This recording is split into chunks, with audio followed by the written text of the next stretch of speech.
My son left me alone at an airport in a foreign country, without money, without documents, without hope. He wanted to get rid of me once and for all, so he could take my house for himself. But when he opened the door to the house, I was already standing there, smiling. "Oh, you're back? I have a surprise for you."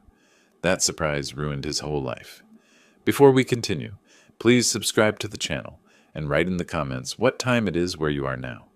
I returned from the restroom to find them huddled together like conspirators. Rodney and Cora, heads bent close, whispering with an urgency that stopped the moment I approached. They sprang apart as if I'd caught them doing something shameful.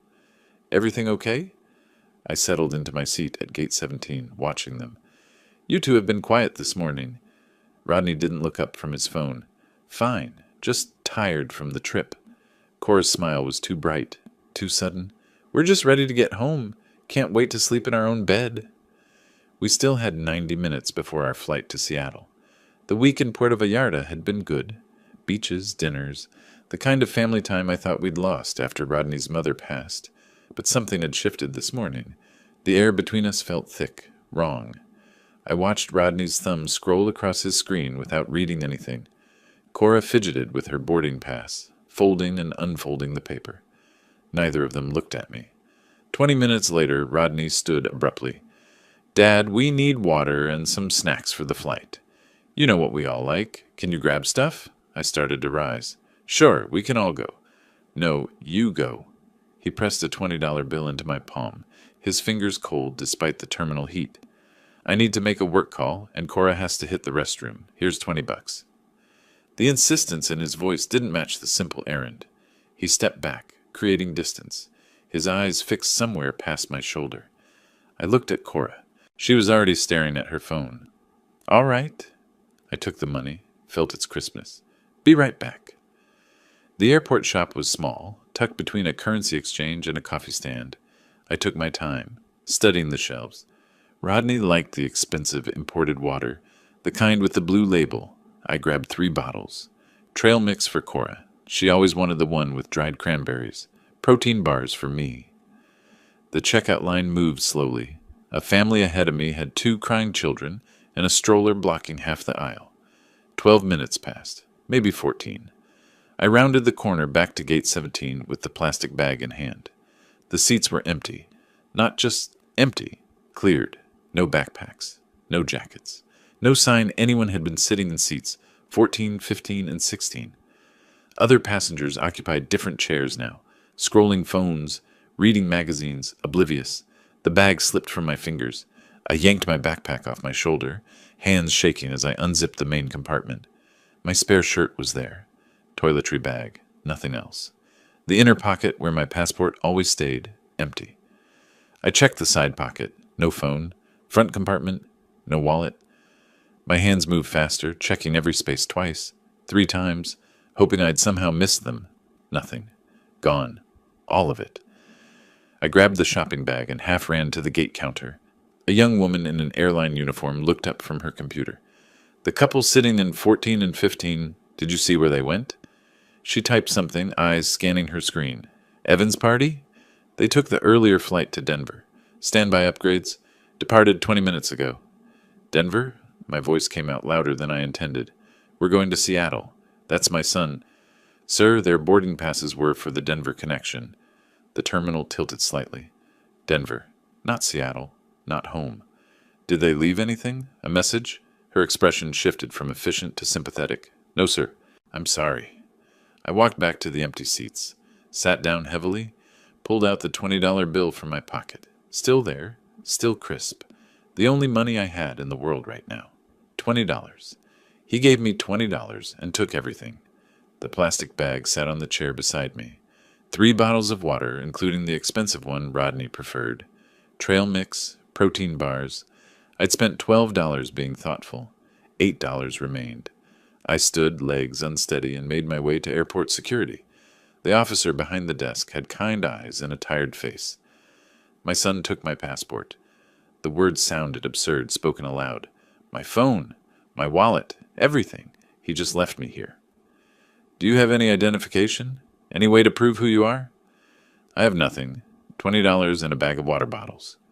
She wrote something on a form, asked questions I answered mechanically. Names, addresses, flight numbers. She gave me a case number, suggested I contact the U.S. Consular Agency downtown. Her sympathy was genuine, but couldn't change the facts. I walked away from her office, forms in hand that meant nothing without identification. The terminal stretched ahead. Shops, restaurants, gates full of travelers with phones and wallets, and futures planned beyond the next hour. I passed a family boarding their flight, parents shepherding children, everyone accounted for, everyone belonging somewhere. My reflection in the massive windows showed a man alone. The backpack hung empty from one shoulder. The plastic bag dangled from my other hand. Behind my reflection, planes took off, rising into cloudless blue sky, their engines roaring promises of destinations and arrivals. One of them carried my son. I stood there, watching them climb and disappear, as something hard and cold settled in my chest, where trust used to live. The terminal sounds faded. Announcements, rolling luggage, conversation. All I heard was silence and the question I couldn't answer. Why? I took a breath. Another. The shock lifted slowly, like fog revealing terrain beneath. Stranded, yes. Helpless, no.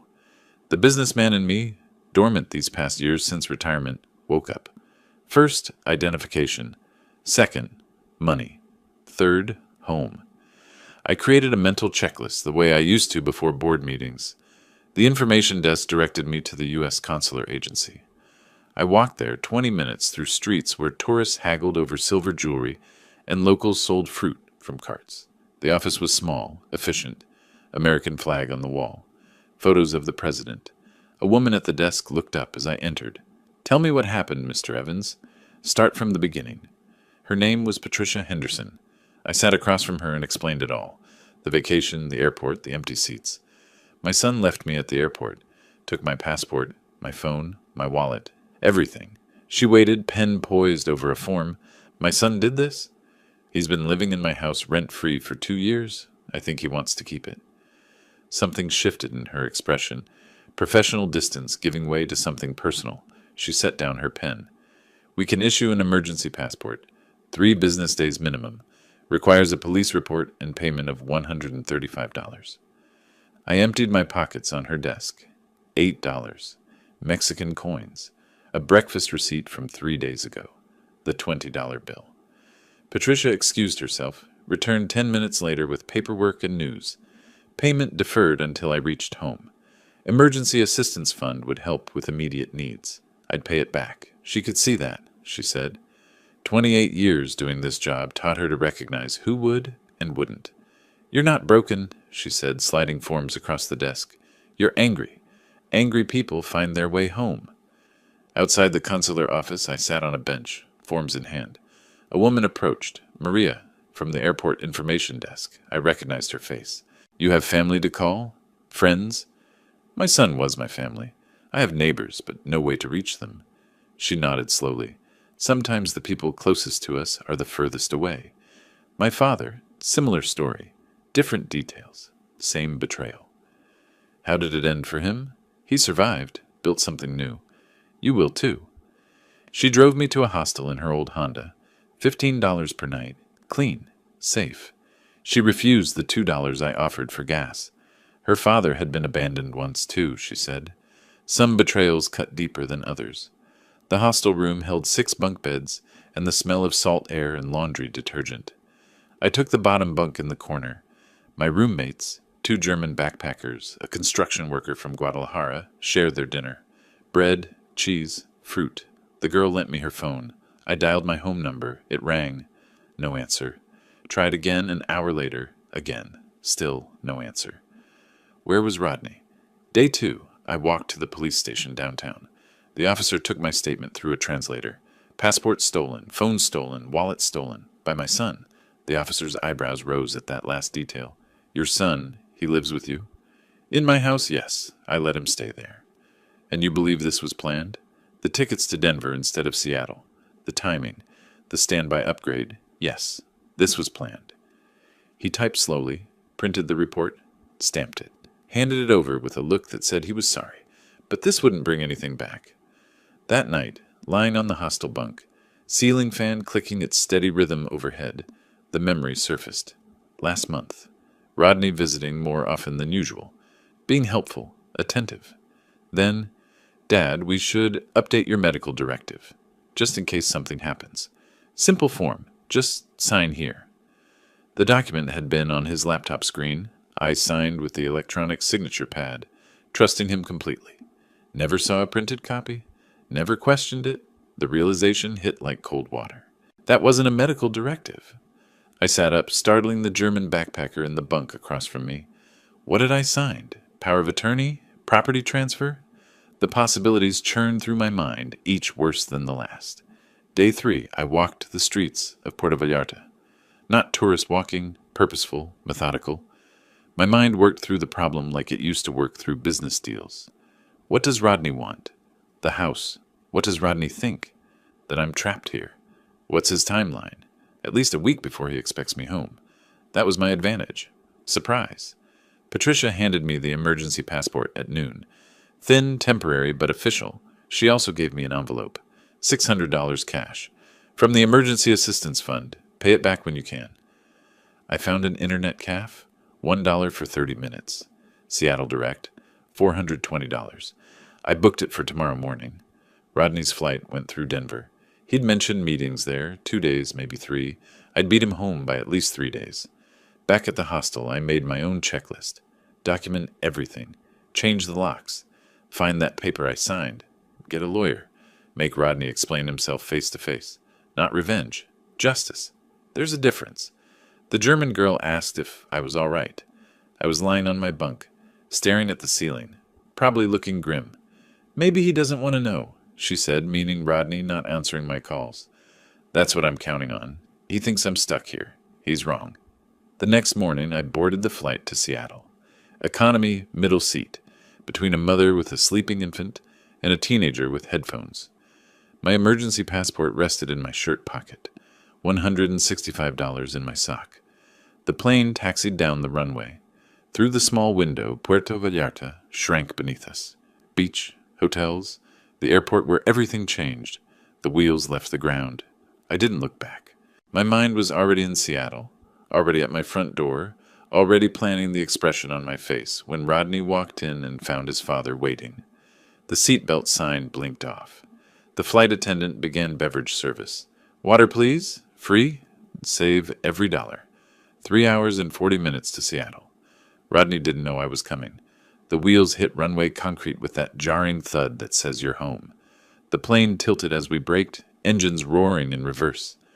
Through the window I saw Seattle, rain-dark clouds, evergreen hills, the familiar airport buildings, home. But home was different now, not refuge. Battlefield. I waited while other passengers grabbed bags from overhead bins, jostled toward the exit. Patient, methodical. I had time. Rodney didn't know I was coming. The rideshare driver had a Seahawks air freshener hanging from her mirror. Young woman, probably 25. Chatty at first until she sensed I wasn't interested in conversation. She pulled up to the house 47 minutes later. I stared at it from the back seat. Pale blue Craftsman, white trim, the porch I rebuilt 5 years ago, the garden waiting for spring planting, $850,000 of real estate, my life's work, my security. Rodney lived there rent-free and wanted to take it all. I paid the $47 fare, added $3 for tip, calculated generosity, and thanked her. Stood on the sidewalk with my nearly empty backpack, looking at my own house like I was seeing it for the first time. Alton? I turned. Daniel Kowalski emerged from next door, white hair catching the afternoon light, reading glasses pushed up on his forehead. He wore a cardigan despite the mild weather. You're back early. He walked toward me, expression cycling through surprise, confusion, concern. Where's Rodney? Is everything all right? The questions came fast. Daniel had lived next door 12 years. Retired history teacher, observant by profession and nature. He knew when something was wrong. I decided quickly. An observant neighbor was almost as good as a friend. They came back early. Different flight. I had some delays. Different flight? His eyebrows rose. That seems odd for a family vacation. Tell me about what you saw when they were loading the car. We stood on the strip of grass between our driveways. Daniel adjusted his glasses. It was early morning, 3 days before you were due back. Boxes, bags. More than seemed normal for a vacation. I waved, but Rodney didn't wave back. Seemed focused. Intense, maybe. Premeditated, careful, hidden. What time? 6:30, maybe earlier? Before most neighbors were awake? I filed this away. Thank you. If Rodney comes by while I'm out, don't tell him you saw me. Daniel studied my face. Understanding dawned slowly. I haven't seen you. You're still in Mexico, far as I know. Exactly. I retrieved the spare key from its hiding place, the fake rock near the rhododendrons my wife planted 20 years ago. My fingers remembered the motion. Unlocked the door. Disarmed the security system. Code unchanged, which meant Rodney expected no interference. Stepped inside. The house smelled stale. Closed up. Unaired. I moved through rooms with increasing speed. Living room. Grandfather clock, missing from the corner where it had stood for 30 years. Dining room. Silver service gone from the china cabinet, leaving gaps like missing teeth. My bedroom. The jewelry box my wife left me, emptied of her rings and bracelets. The study. My Omega watch. Collectible. Worth $2,800. Not in its case. The vintage Leica camera, absent from its shelf. Each missing item was a small theft. Together they formed a pattern.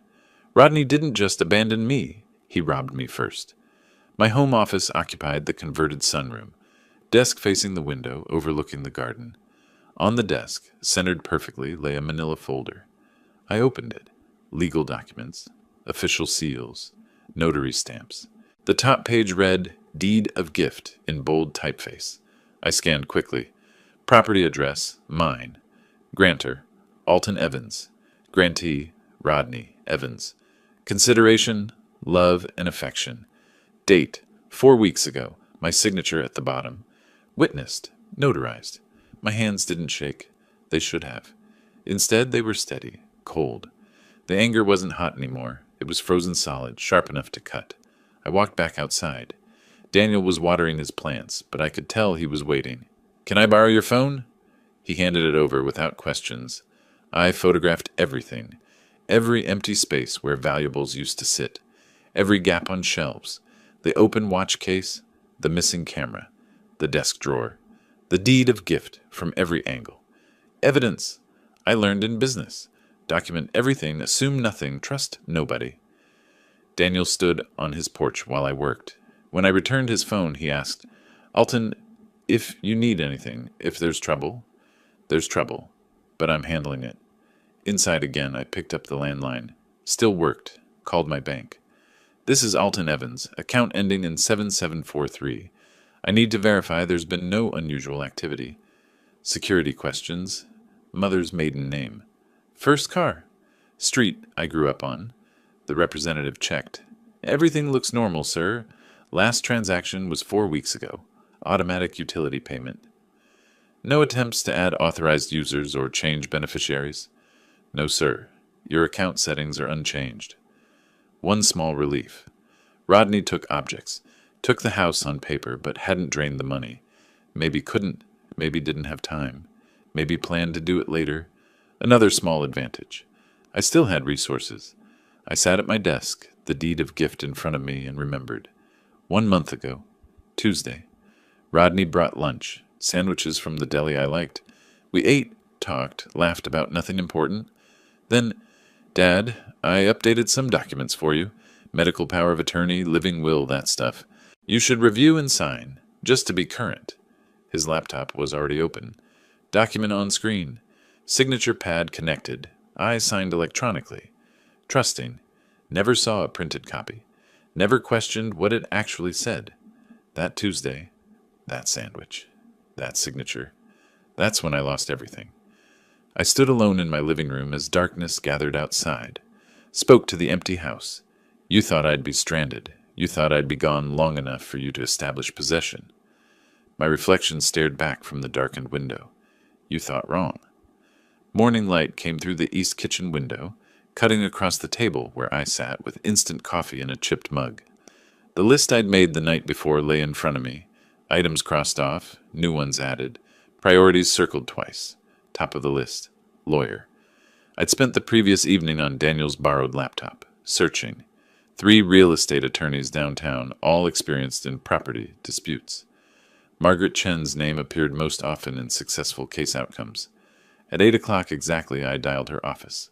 A receptionist answered, professional and practiced. I asked for a consultation, said it was urgent. She began offering dates next week. My son stole my house. I have the document. I need help today. Silence on the line. Then, hold please. 30 seconds passed. A different voice came on. This is Margaret Chen. Tell me what happened. I gave her the condensed version, hitting key facts. She asked 3 questions. Is the document notarized? Yes. Is your signature genuine? Yes. Did you know what you were signing? No. Come in at 11.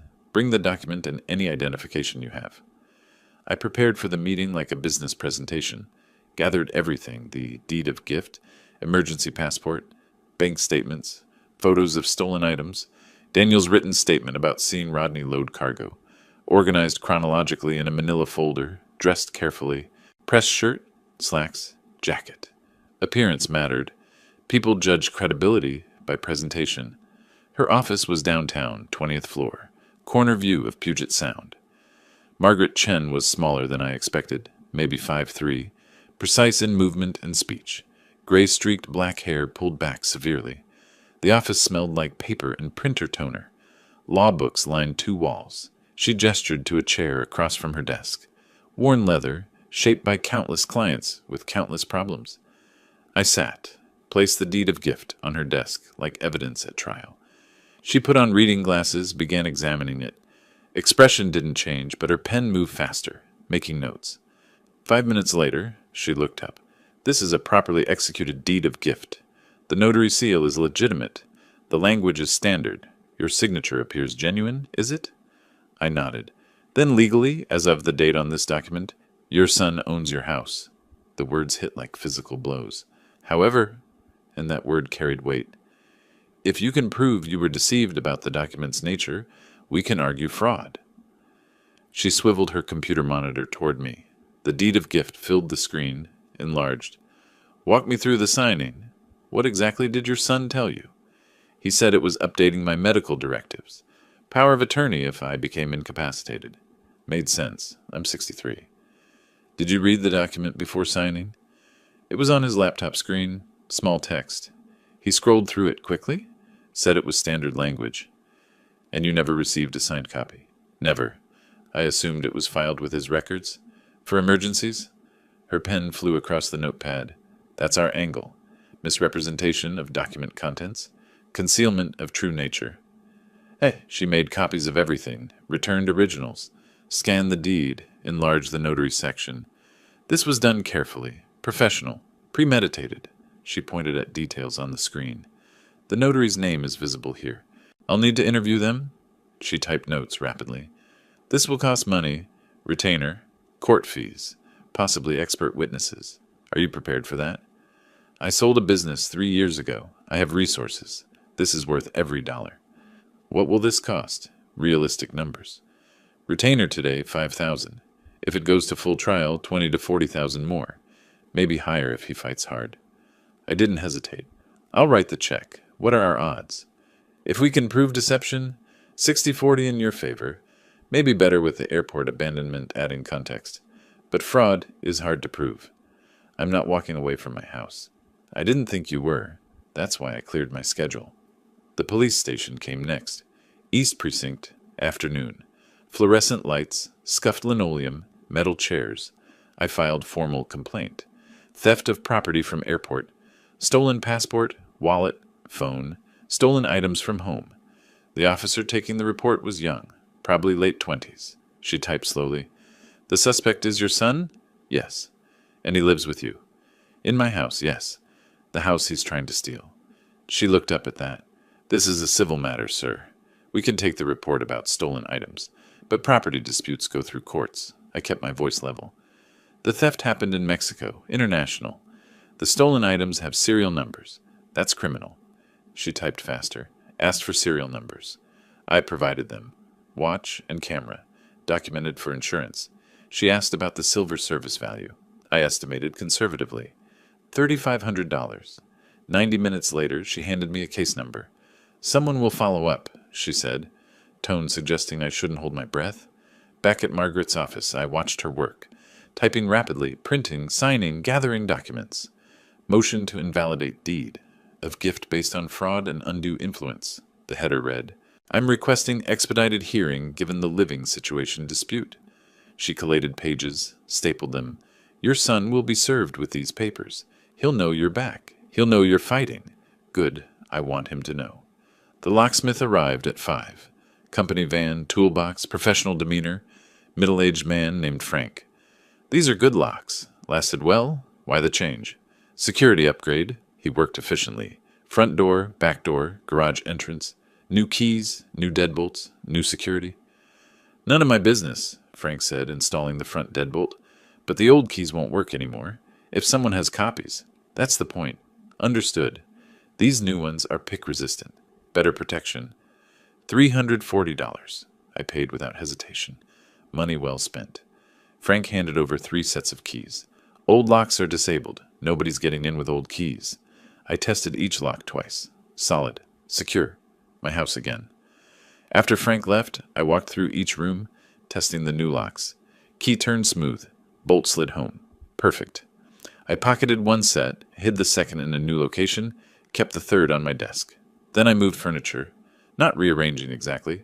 Claiming. Pushed the couch 6 inches. Rotated dining chairs. Small changes, but changes.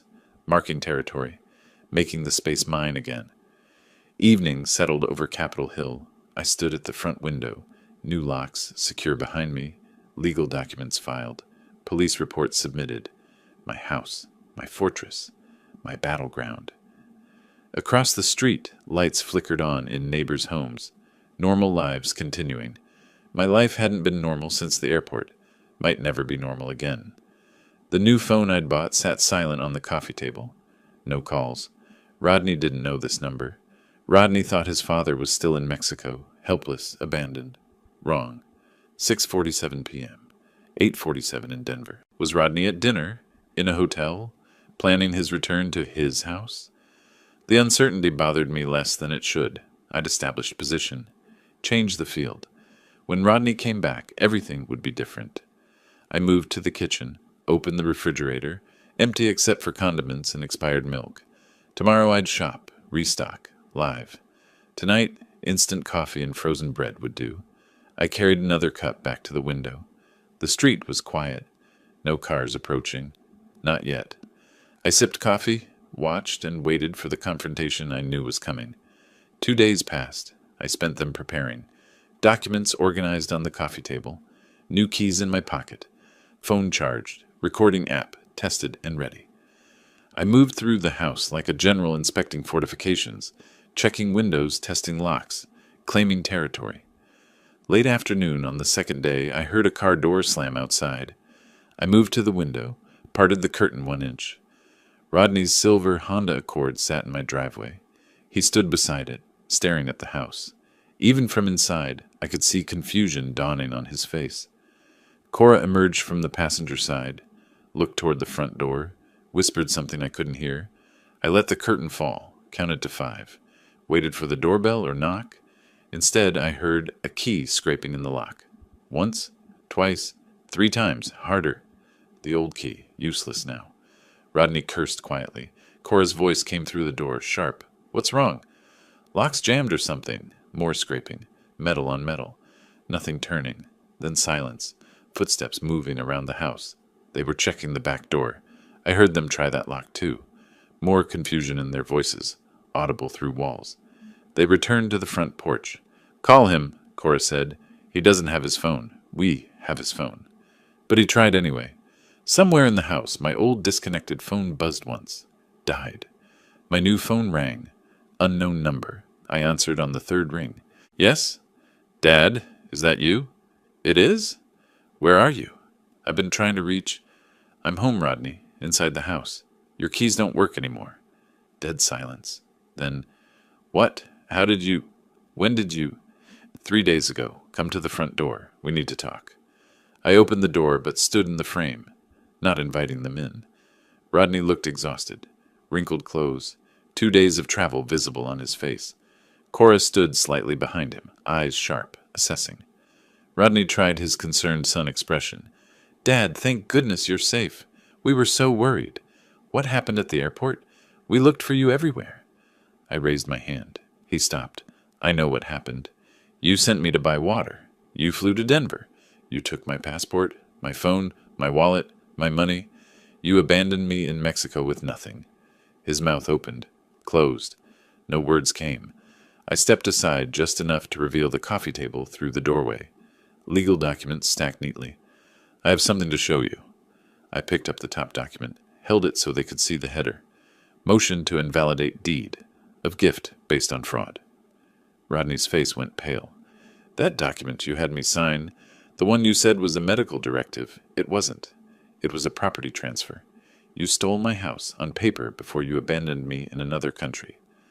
Cora's hand gripped Rodney's arm. Her voice came out ice cold. "We need a lawyer." Rodney recovered. His voice hardened. "That deed is legal. My lawyer already reviewed it. Your signature, properly notarized, legally binding. This house is mine. You're the one trespassing." He pulled out his phone. "I'm calling the police for unlawful occupation."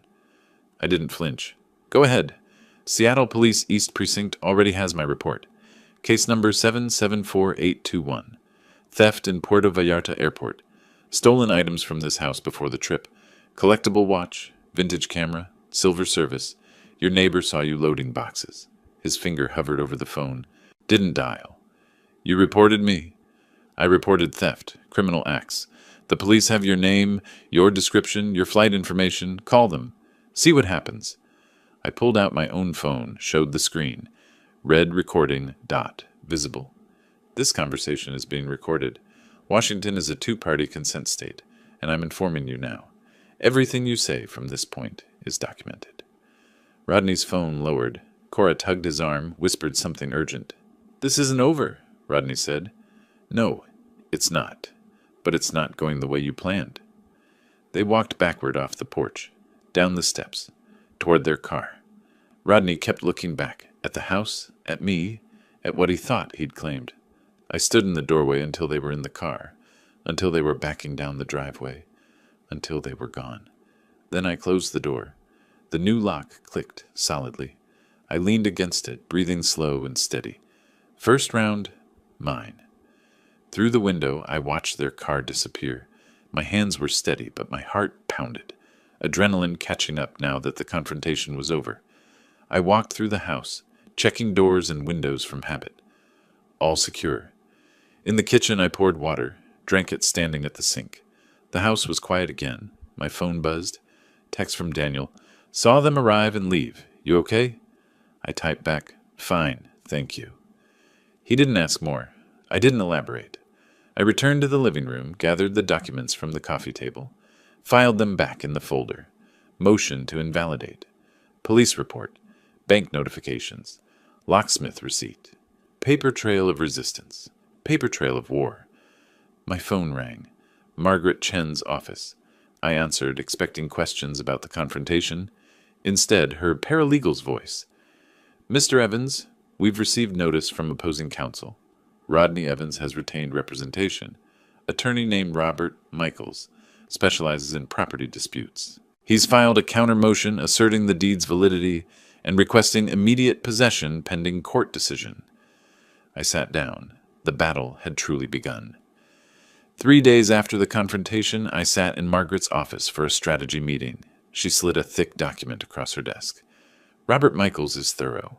He's filed for expedited hearing on possession, claiming you're unlawfully occupying your son's property." The irony wasn't lost on either of us. I read the motion. Legal language, but the message was clear. Rodney was fighting back hard.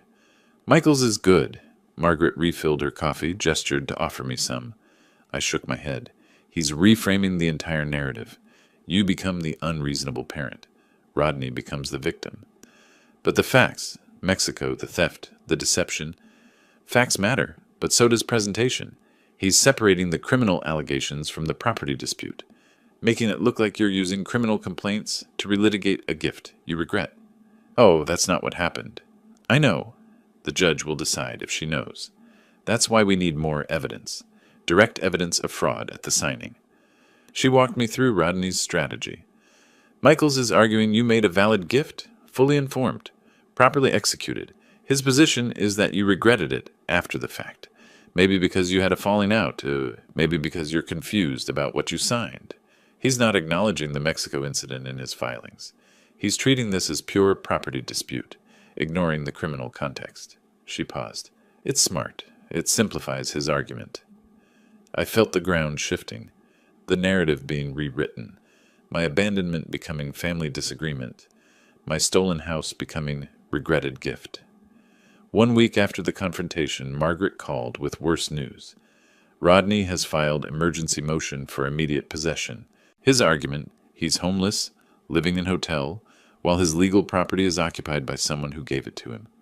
The motion cited financial hardship, hotel costs draining resources, legal ownership via the deed, irreparable harm from being unable to access his property. It's manipulation, Margaret said, but judges sometimes grant possession pending litigation, especially if ownership documents appear valid. We need to counter this fast. I authorized another $3,500 retainer. The costs mounted like water rising. Daniel mentioned the social media attack awkwardly one evening over the fence between our yards. Elton, I don't believe it, but people are talking. Online. Your daughter-in-law posted something. I didn't have social media accounts. Daniel showed me on his phone. Cora's post, carefully worded. Heartbroken. My husband's father gave us his house, then changed his mind and locked us out. We're homeless while he lives in our legal property. Family shouldn't treat family this way. Comments below? Dozens. Split between support and suspicion. Some friends from my past asking what was happening. My privacy invaded. My reputation attacked. Should I respond? Explain? I asked Daniel. Talk to your lawyer first. Anything you say publicly might be used in court. So I stay silent while she lies. Sometimes silence is stronger than arguing. People who matter will wait for the truth. 2 weeks into the legal battle, Margaret scheduled a financial discussion. She spread expense projections across her desk. Initial retainer, $5,000. Additional filing fees and discovery, $3,500 already spent. If this goes to full trial, depositions, expert witnesses, court time, we're looking at $40,000 to $60,000 total. Maybe more if Michaels drags it out. She met my eyes. I need you to understand what you're committing to. This is mortgage money, retirement savings money. Rodney is betting you'll settle rather than pay these costs. I looked at the numbers. My business sale netted enough, but watching savings drain hurt differently than expected. And if I settle? Give him something to walk away? Depends what you offer, but settling rewards theft. And Rodney smells blood now. He might demand unreasonable terms. So fight or surrender. Those are the options in any war. I met with my financial advisor, Patricia, who'd managed my retirement investments for 8 years. She ran numbers, showed me scenarios. $50,000 over 6 months, sustainable. $80,000 over a year, damaging but not destroying. The question, she said carefully, is whether winning is worth the cost, even if you keep the house. I didn't answer immediately. Later, alone, I thought, yes, it is. Robert Michaels called 2 weeks in. First settlement overture. Mr. Evans, I'm calling to see if we can resolve this without lengthy litigation. My client is willing to lease the property back to you at reasonable rate until you find alternative housing. The property is mine. I'm not leasing my own house. The deed says otherwise. I'm trying to find middle ground here. The deed is fraudulent. There is no middle ground between ownership and theft. His tone cooled. Then we'll see you in court. I began documenting everything obsessively. Daily log of events, timeline of interactions, financial records showing house payments and ownership history, photographs of missing items. I converted the guest bedroom into a war room, documents organized in labeled folders, timeline posted on wall, legal filings filed chronologically. If this was battle, I'd fight with information. 2 weeks into this phase, I sat in my living room surrounded by legal documents, bank statements showing depleted retainer, Margaret's cost projections, Rodney's counter motions, Cora's social media attacks, The weight accumulated. I allowed myself 5 minutes of doubt. Wondered if settling would be easier. Then I remembered the airport, the empty seats, the missing passport, the $20 bill, the calculation in my son's betrayal. The doubt hardened back into resolve. I'd see this through. 4 days after hiring Sarah Chen, I met her at a coffee shop downtown. Neutral ground, her preference for initial findings discussions. She arrived with a tablet and manila folder, ordered black coffee, wasted no time. "Your son is drowning," she said without preamble. 47,000 in credit card debt across 6 cards. Maxed out, 3 in collections, 1 threatening lawsuit. He's been dodging calls for months. She opened the tablet, showed me spreadsheets. Red dominated the screen. Overdue, delinquent collections. Started 18 months ago. Lifestyle inflation. Expensive dinners, designer purchases. Vacations Cora posted about last year. Income couldn't support spending. She swiped to another screen. Then the debt spiral. Minimum payments missed. Interest compounding. Balance transfers at predatory rates. 6 months ago, one creditor filed intent to sue. That's probably when he started planning this. She looked at me directly. The house wasn't greed. It was desperation. So he took my house to pay his debts. Tried to. The vacation timing, leaving you stranded. That was about establishing possession before you could interfere. But I came back early. Best decision you made. Another week and he'd have changed locks. Moved in, claimed adverse possession while you were stuck in Mexico. Sarah produced more evidence. Emails from 3 different real estate agents, all contacted in February. Subject line on all 3. Property evaluation request. He sent your address, described the house, asked for market analysis. She showed me the responses. 830,000 estimate, 865,000, 840,000. Average, 845,000. He was shopping your house while living in it, before you signed anything, before Mexico. This proves planning. I read the emails twice, cold, calculated preparation. My son priced my home like merchandise. There's more, Sarah said. This part's legally gray. Data broker, internet search records, technically purchasable, but courts might question it. She showed me anyway. Search queries from Rodney's IP address, timestamped January and February. How to convince parent to transfer property. Deed of gift versus quitclaim deed. Can property transfer be reversed? What happens if someone abandons elderly person abroad? That last one, dated February 18th, made my stomach turn. Rodney was researching abandonment 6 weeks before doing it. 2 days before the preliminary hearing, Margaret reviewed all new evidence in her conference room. The financial desperation establishes motive. The realtor contacts establish premeditation. The search history, she paused. That's powerful, but potentially inadmissible, depending on how it was obtained. We'll include it in our brief, but be prepared for Michaels to challenge. She organized documents into presentation order. You'll testify about the signing, describe exactly what Rodney told you, how the document was presented, that you never saw printed copy.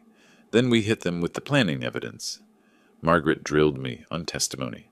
Mock cross-examination, her paralegal playing Michaels. Mr. Evans, you signed this document, correct? Yes, but... No buts. Yes or no. Margaret stopped us. He'll try to reduce you to yes, no answers. Resist that. Judge Morrison allows witnesses to explain. Use that. We practiced for 2 hours. My answers got sharper, clearer, less defensive. The hearing arrived. King County Courthouse, Department 15, late April morning. Judge Patricia Morrison presiding, mid-50s, reputation for no-nonsense efficiency. I sat at plaintiff table beside Margaret. Across the aisle, Rodney, Cora, and Michaels. First time father and son in same room since the porch confrontation. Rodney didn't meet my eyes. Margaret presented opening arguments. Fraudulent transfer through misrepresentation, elder exploitation, criminal abandonment context, Michaels countered. Valid gift, proper execution, plaintiff's remorse dressed as fraud claims. Judge Morrison listened without expression. Mr. Evans, you'll testify first. I took the witness stand, hand on Bible. Do you swear to tell the truth, the whole truth, nothing but the truth? I do. Margaret guided me through chronology, my relationship with Rodney, allowing them to live rent-free. The February document signing. What did your son tell you about the document? He said it was an update to my medical power of attorney. Standard language about healthcare decisions if I became incapacitated. He said I should sign it to be current. Did you read the document thoroughly? He displayed it on his laptop screen. Small text. He scrolled quickly, said it was standard boilerplate. I trusted him. He's my son. Michaels cross-examined aggressively. But you did sign it, Mr. Evans? Yes. You're educated, ran a business for decades? Yes. Capable of reading legal documents? Yes. Yet you claim you didn't understand what you signed. I didn't flinch. I understood it was presented as a medical directive. I didn't know it was actually a property transfer until I found the recorded deed weeks later. Michaels pivoted. Isn't it true you had a disagreement with your son after this trip? There was no disagreement. There was abandonment and theft. Judge Morrison. Answer the question as asked, Mr. Evans. Margaret presented the investigation evidence. Financial records showing Rodney's debt. Emails to realtors. Timeline of planning. Michaels objected repeatedly. Relevance? My client's financial situation doesn't invalidate a legal property transfer. Margaret argued. Establishes motive for fraud, Your Honor. Shows this wasn't a gift, but a scheme born of financial desperation. Judge Morrison reviewed documents. Made notes. I'm ordering expert examination of the signing circumstances. Independent notary expert to evaluate whether proper protocols were followed. Both parties will make experts available. Hearing continued for 6 weeks pending expert report. I drove home from the courthouse thinking about Rodney's face during testimony. Pale, rigid, eyes fixed on the defense table. His son didn't testify. Michaels advised against it, probably. Smart lawyering. Why put someone on the stand who might crack? Daniel called as I pulled into my driveway. How did it go? Ongoing. Judge ordered more investigation. That's good, though, right? She's taking it seriously. Yes, but seriously doesn't mean quickly. Inside, I found Margaret's message on voicemail. Call me when you can. Development in the case. Not urgent, but interesting. Her tone suggested something worth discussing. I dialed her back. Time to learn what comes next in this endless battle. 2 days after the preliminary hearing, Margaret's development became clear. Michaels filed motion for psychological evaluation. Arguing my age and possible cognitive decline affected my understanding of the document I signed. I sat in Dr. Rachel Foster's office for court-ordered assessment. This evaluation is requested by opposing counsel, she explained, professional and neutral. They're suggesting cognitive impairment affected your ability to understand legal documents. I'll assess memory, comprehension, decision-making capacity. The results go to both attorneys and the court. I understood the implication. Rodney's lawyer was calling me mentally unfit. Let's begin with some memory exercises. 2 hours of testing. Short-term memory recall. Remember list of words. Repeat back. Long-term memory. Describe business career. Significant life events. Cognitive processing. Solve puzzles. Identify patterns. I'm going to read you a list of 10 words. Try to remember as many as possible. After hearing the list, hospital, television, curtain, flower, envelope, sidewalk, piano, thunder, basket, mirror. That's all 10 in order. Excellent recall. Now tell me about a significant decision you made in the past 5 years. I provided detailed chronology. Selling my business. Equipment supply company I built over 30 years. Had offers from 3 buyers. Evaluated each based on price, terms, and what would happen to my employees. Sold to the buyer, offering best outcome for everyone. Closed in September 2022 for net proceeds of $320,000 after taxes. Dr. Foster wrote notes. Detailed memory, clear reasoning process. Good. 1 week later, Margaret called. Dr. Foster's report is in. You're officially mentally competent. She read excerpts. Subject demonstrates intact memory function, normal cognitive processing for age, clear decision-making capacity, no signs of dementia or significant impairment, fully capable of understanding legal documents and making informed choices. Michaels tried to paint you as confused old man. This demolishes that narrative. Sarah Chen called the same day. Coincidence, but fortunate timing. Found your notary. Frank Morrison, freelance, works from home office. I did informal interview. He got talking. She paused for effect. Rodney paid him $300 cash to notarize your signature at a Starbucks. Not his office. Not your home. A coffee shop. Frank admits he felt uncomfortable but needed the money. That's a violation of notary protocols. Margaret and I met Frank Morrison 3 days later at his small office in Ballard. Frank was nervous. Mid-40s. Thinning hair. Apologetic demeanor. I shouldn't have done it that way. Professional notaries should work from proper office, verify circumstances. But Rodney said his father was too ill to come to my office, had mobility issues. Could I meet them at a convenient location? Paid cash up front. I needed the work. He shifted uncomfortably. When I got there, you seemed perfectly healthy. Walked in fine, ordered your own coffee. I wondered about the story, but Rodney rushed everything. My dad has appointment after this. We're short on time. I notarized quickly. Felt wrong. Margaret prepared his statement with legal precision. I, Frank Morrison, licensed notary public in Washington State, hereby attest that... The statement detailed the Starbucks meeting, the cash payment, Rodney's rushed insistence, the procedural irregularities. You understand this likely ends your notary business? Margaret asked. Frank nodded. I understand. But what I did was wrong. I should have refused. One evening, Daniel knocked on my door. Cora called me, asked me to pass message to you. She says you won't answer Rodney's calls. I hadn't. Blocked Rodney's number after the confrontation. What message? Daniel looked uncomfortable. She's offering to settle. They'll sign quitclaim deed, return the house legally to you in exchange for $200,000. One-time payment. They walk away. Case ends. $200,000, quarter of the house's value. She said to think about it. Consider the legal costs you're facing. This ends it now. My answer was immediate. No. Tell her no. I discussed it with Margaret the next morning. She was unsurprised. They're seeing the evidence accumulate. Psychological report, notary statement, financial desperation, premeditation proof. Cora's smart enough to know they're losing. $200,000 is her exit strategy. She met my eyes. But if we win fully, you get your house free and clear. If you settle, you pay them a fortune for stealing from you. We're not settling. I'm not paying ransom for my own property. Sarah delivered her final investigation report. Comprehensive document summarizing everything. Cost $2,000, but worth every cent. Margaret filed it as supplemental evidence. This is devastating to their case. 3 weeks passed in tense preparation. Margaret filed all new evidence with court. Michaels filed counter-arguments. The legal battle became paper war. I was into the case for $17,000 now.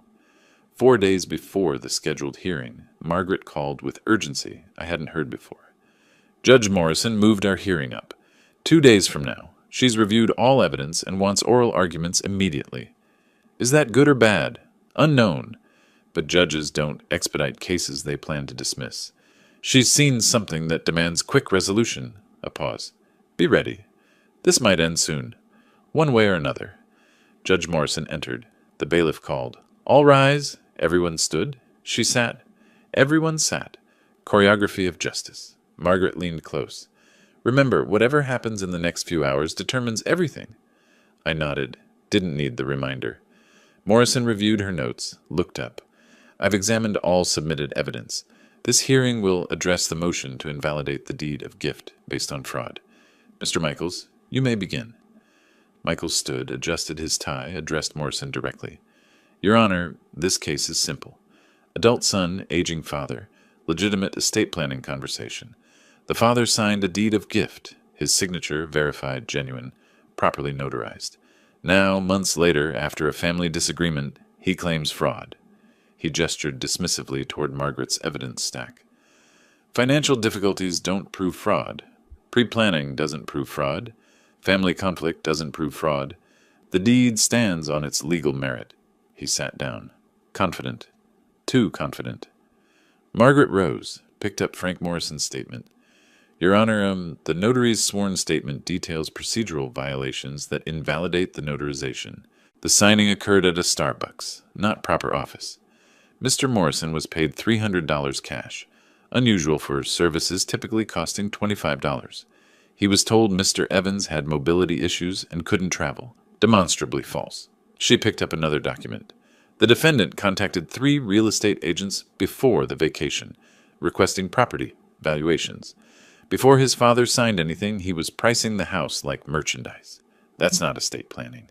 That's theft planning. Morrison leaned forward. Mr. Michaels, how do you explain your client paying 12 times normal notary fee for services at an unusual location? Michaels stood. Perhaps he wanted to accommodate his father's schedule, Your Honor. The fee reflects convenience. Morrison's expression showed skepticism. And the false statements about mobility issues? Michaels hesitated. I'd need to confirm those allegations with my client. Morrison turned to Margaret. Ms. Chen, fraud is difficult standard. Preponderance of evidence requires showing Mr. Evans was actively deceived about document contents. Can you meet that burden? Margaret nodded. The notary will testify Mr. Evans was never told the document's true nature.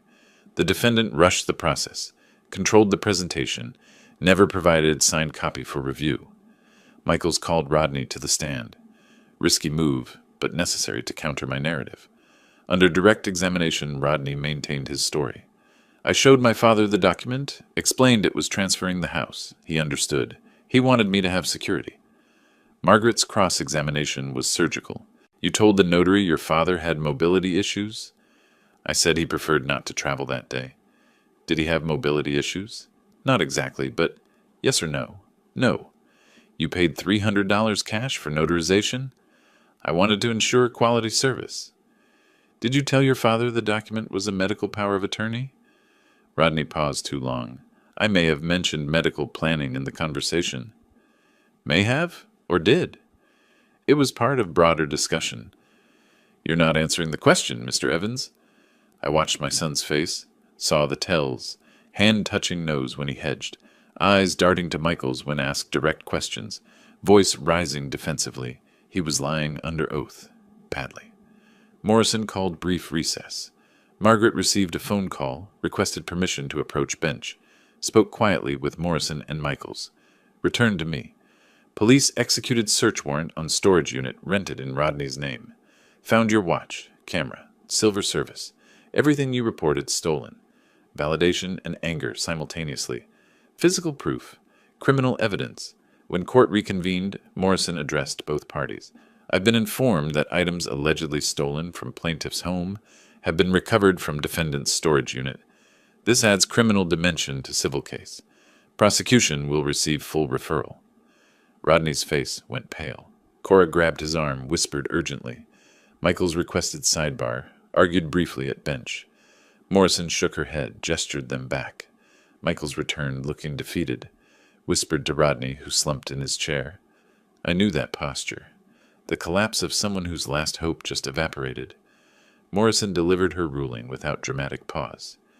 Based on evidence presented, this court finds by preponderance of evidence that the deed of gift was procured through fraudulent misrepresentation. The notarization violated standard protocols. The defendant's testimony contained material inconsistencies. She paused. The pattern of premeditation combined with subsequent abandonment in Mexico and theft of property establishes intentional scheme rather than legitimate gift. The deed is hereby declared null and void. Title remains with plaintiff Alton Evans. All stolen property must be returned within 48 hours. I'm referring criminal matters to the King County Prosecutor's Office for potential charges. The gavel fell. Case decided. I drove home in afternoon sun. The house was mine again, legally, officially, permanently. Pulled into the driveway, sat in the car for a moment. Same house I returned to weeks ago after Mexico. But different now. Vindicated. Protected. Mine. Got out, walked to the front door. Inserted my key. The new key Rodney couldn't use. Turned it. Stepped inside. The house smelled like home. Not triumph. Just home. Through the window, I saw Daniel's porch light on. Walked over, knocked. Daniel opened, saw my face, understood immediately. You won. I won. We sat on his porch, drinking whiskey Daniel saves for special occasions. Talked about baseball, about his garden plans, about the neighborhood. Normal conversation. After months of abnormal, normal felt extraordinary. I walked home under streetlights, entered my house. locked my door with my key, stood in the quiet living room. Tomorrow, the aftermath. Tonight, just peace. 2 days after the ruling, I drove to Seattle Police Evidence Facility to collect my stolen items. Sterile government building, fluorescent lights, bureaucratic forms. An officer brought out a plastic bin labeled with my case number. Inside, my grandfather's Omega watch, face scratched but running, the Leica camera, vintage leather case worn but intact, silver service wrapped in evidence bags, tarnished but restorable. I signed the receipt form, carried the bin to my car carefully, as if transporting something fragile. Home again, I unwrapped each item. The watch first, wound it, listened to mechanical tick resume, set correct time, placed it in its case on my dresser where it always lived. The camera next. Check mechanism, shutter still worked. Returned it to shelf in study. Silver service required polishing. I spent an evening with silver cleaner and soft cloth, removing tarnish, restoring shine. Methodical work, meditative. Each piece cleaned was a piece of my life restored. Margaret called with news. Morrison issued judgment order. Rodney and Cora are jointly liable for $15,000. Reimbursement of your court costs, compensation for emotional distress, and damages for property theft. Can they pay? Her laugh was humorless. They can't pay their current debts. This judgment goes to the back of a very long line, but it's on their record. Permanent mark. I didn't need the money. I wanted the accountability. 2 weeks later, the prosecutor's office called. Assistant prosecutor named James Riley. Sounded young and overworked. Mr. Evans, we're offering your son a plea agreement. Plead guilty to theft and attempted fraud. Receive 2 years probation, restitution to you, and community service. No jail time given his lack of prior record, but conviction on his record permanently. I don't want revenge. I want accountability. If probation accomplishes that, accept the plea. Riley sounded relieved. Thank you. Some victims push for maximum punishment. This is proportional. Proportional. The word felt right. I met with Estate Attorney Richard Taft in Bellevue. You want to ensure your son can never inherit this property. I nodded. Never. Not if I die tomorrow. Not if I die in 30 years. Richard drafted new will on his computer. Clear language. I explicitly disinherit my son Rodney Evans from any claim to my estate. Upon my death, my house shall transfer to the Seattle Housing Foundation to be used for low-income elderly housing. I signed, feeling strange peace. My son tried to take everything, now gets nothing. Not as punishment, as protection. Margaret delivered final bill in person. Professional courtesy. One last meeting to close the case. $19,500 total. I absorbed some research costs and reduced my hourly rate for the final month. I wrote the check without hesitation. You saved my house, and probably my sanity. Worth every penny. She smiled slightly. Most clients complain about legal fees. Most clients don't have sons who try to steal their homes. Early August. Warm Seattle evening. I sat on my front porch with iced tea, reading newspaper. Down the street, a moving truck backed into the apartment complex. Curiosity pulled me to watch. Saw furniture being loaded, cheap pieces, some I recognized from Rodney's room years ago. Then saw them. Rodney carrying boxes. Cora directing movers with sharp gestures. Eviction. Couldn't afford rent anymore. I stayed on my porch, partially hidden by rose bushes. Watched my son's life collapse into cardboard boxes and a rental truck. Rodney looked thinner, older, defeated. Loaded boxes mechanically. No energy. Cora got in the truck passenger seat. Didn't help. Rodney climbed into driver's seat. Truck pulled away. Gone. I sat in silence, processing what I witnessed. I won. Justice happened. My son was destroyed. None of it felt good. It just felt done. Later, Daniel came over. Saw the moving truck. That was them, wasn't it? Yeah. Evicted for non-payment. How do you feel about that? Empty. Not happy, not sad. Just empty. You won. That's supposed to feel good. Winning meant my son lost everything. That's not victory. That's survival. Sometimes survival is the only victory available. September approached. Summer faded toward fall. My house stood solid on its Capitol Hill foundation. My house, legally and emotionally. The garden needed attention. I spent a Saturday weeding, planting fall bulbs, preparing for next season. Daniel helped. Two men working in companionable silence. We drank beer afterward on my porch, watching the street. You ever think about selling, moving somewhere easier? I considered. This house almost got stolen from me. Now that I've fought to keep it, I'm not leaving. Fair enough. We sat watching evening arrive. My phone rang. Unknown number. I ignored it. Could be anything. Probably nothing important. My life had returned to peaceful unimportance. Normal problems? Lawn maintenance, grocery shopping, upcoming dentist appointment. No lawyers, no courts, no betrayals. Just life. The ordinary, precious life I defended. The phone stopped ringing. The street stayed quiet. The house stood. I remained on my porch, in my home, surrounded by the simple victory of having survived someone else's greed. Justice isn't always satisfying, but it's always necessary. I learned that these past months. Learned it at great cost, financially, emotionally, familially. Was it worth it? I looked at my house, the pale blue paint, the white trim, the porch I rebuilt, the garden I tend, my house, my life, my terms. Yes, it was worth it. Every dollar, every stress, every painful moment.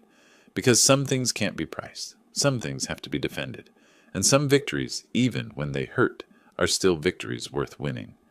If you like this story, please like this video, subscribe to the channel, and share your impressions of this story in the comments.